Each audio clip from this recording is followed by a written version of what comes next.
Vă rog să faceți liniște. Bună ziua, doamnelor și domnul consilier, domnule primar, stimați participanți. Vorul necesar pentru desfășurarea ședinței este realizat. Doamna președinte, vă dau cuvântul ca să începem ședința. Bună ziua. Secretarul în materialele de zi și au fost studiate. Trecem la ordinea de zi. Cine este procesele verbale din ședințele anterioare și ordinea de zi? Cine este pentru? Conținutul proceselor verbale ale ședințelor anterioare. Cine este pentru? Cine va împotriva? Se abține cineva? Și ordinea de zi? Cine este pentru? Împotriva se abține cineva? Punctul 1. Proiect de hotărâre privind validarea unui mandat de consilier. Discuții, avizul comisiei, nu e... Primul proiect de hotărâre prin care se ia de încetarea mandatului consilier și se declară vacant acest mandat. Raportul comisiei. Favorabil. Este pentru.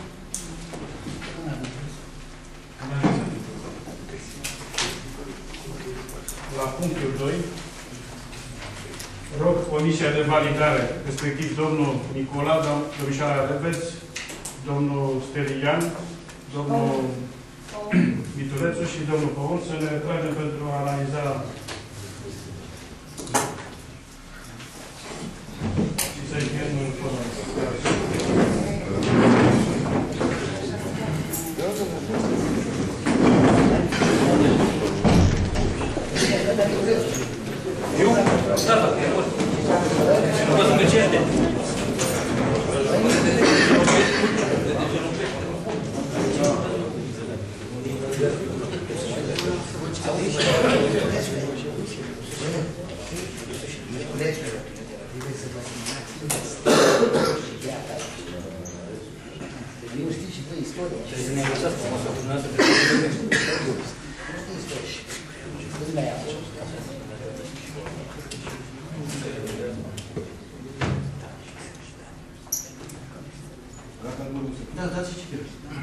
Proces verbal încheiat astăzi 31 a 2009. Comisia a examinat legalitatea calității de supliant pe listele Partidului Național Liberal la alegerile din iunie 2008 pentru Consiliul Local al municipiului Calafat al domnului Ureche Daniel T. După efectuarea lucrărilor mai sus arătate, Comisia constată că domnul Ureche Daniel T. este primul supleant pe listele PNL, că nu sunt cazuri de incompatibilitate, fapt pentru care a hotărât să propună validarea mandatului de consilier local al domnului Ureche, pentru care am încheiat prezentul proces verbal. Cine este pentru? Împotriva se abține. Domnul Secretariu, vreau să veniți să depunem jurământul aici în fața Consiliului.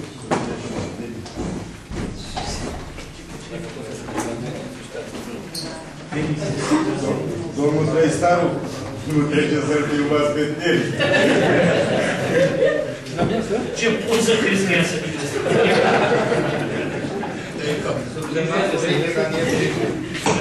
Consilier al Consiliului Local al municipiului Calafat, județul Dolj, în conformitate cu prevederile 32 aliniatul 1 din legea 215 pe 2001, privind administrația publică locală, republicată, cu modificările și completările ulterioare, depun în fața Consiliului următorul jurământ.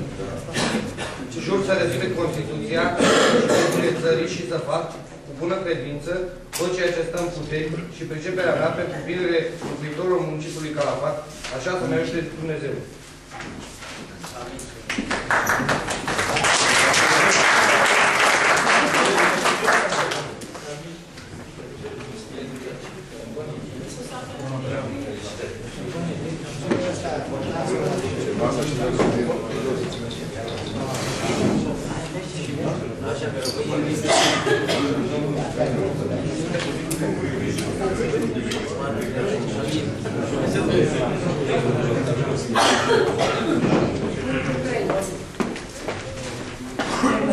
Cine este pentru declararea Ca legal urmat a mandatului de consiliere de către domnul Lichidu.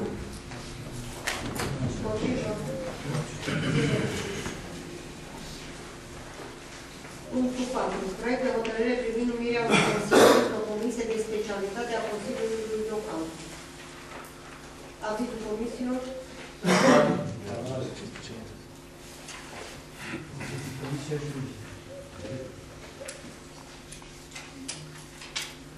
Întrucât domnul Cotea a fost în comisia juridică, propunem ca și domnul Veche să facă parte din aceeași comisie. Da, și Stabilesc între dumneavoastră. Și ales președintele comisiei.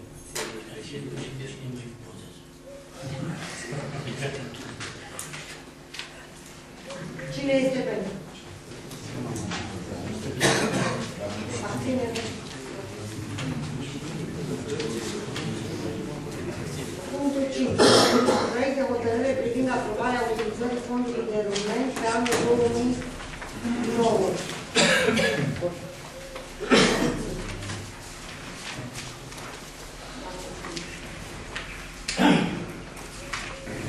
Vreau să fac câteva comentarii aici. În primul rând, m-ar interesa ce înseamnă studiul de fezabilitate privind realizarea unei bune surse de căldură și servicii de consultanță în eficiența energetică prin furnizarea de energie. Ce e una și alta?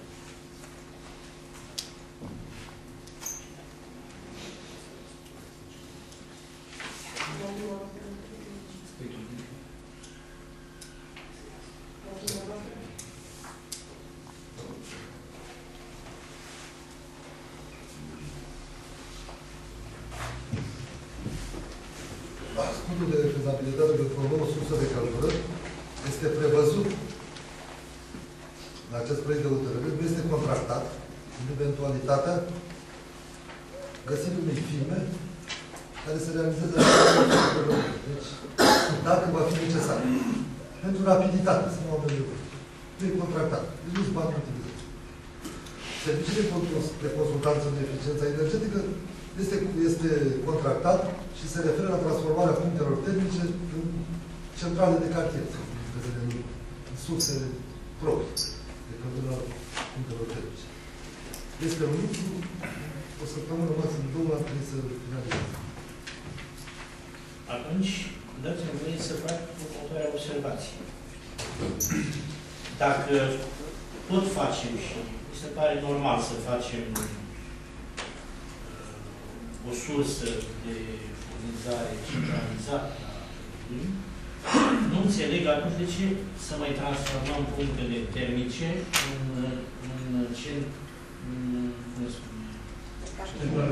în centrale de cartier, iar dacă totuși este să facem și acest lucru, există un studiu de fezabilitate pentru transformarea punctelor termice în centrale termice de cartier, este adevărat. Este cam vechi, dar el se poate reactualiza. De ce nu îl reactualizăm pe ăla când... Am luat legătura cu firma de la București, nu se mă ocupă cu așa ceva, am insistat foarte mult să-l reactualizez în așa ceva. De ce l-am făcut? Pentru că nu aveam nicio soluție la data când am contractat și trebuia să încercăm să găsim o soluție. Deci există și posibilitatea să cheltuim banii pe două studii, eu m-aș bucura să cheltuim banii pe două studii, să realizăm ceva, ori transformarea, ori o sursă de căldură. Ați primit un protocol astăzi, am venit o nouă firmă și dacă Consiliul ansamblului hotărâm să mergem pe această variantă, acest studiu de fezabilitate va cădea, practic. Mai întreabă cineva Consiliul când face studiul de fezabilitate pentru realizarea unei surse de căldură? Sau să trece, fiind aprobat deja de către Consiliu, să trece la licitația studiului, dacă e cazul, dar acum mai e cazul de exact. Și tot la fel de consultanță. Adică ce vreau să spun? Eu aș vrea să spun că de foarte multe ori, și nu numai acum, s-a greșit și se greșește și de altă lume dumneavoastră sau de noi, când facem studii pe care nu suntem convinși că le aplicăm și decât facem studii care costă niște bani.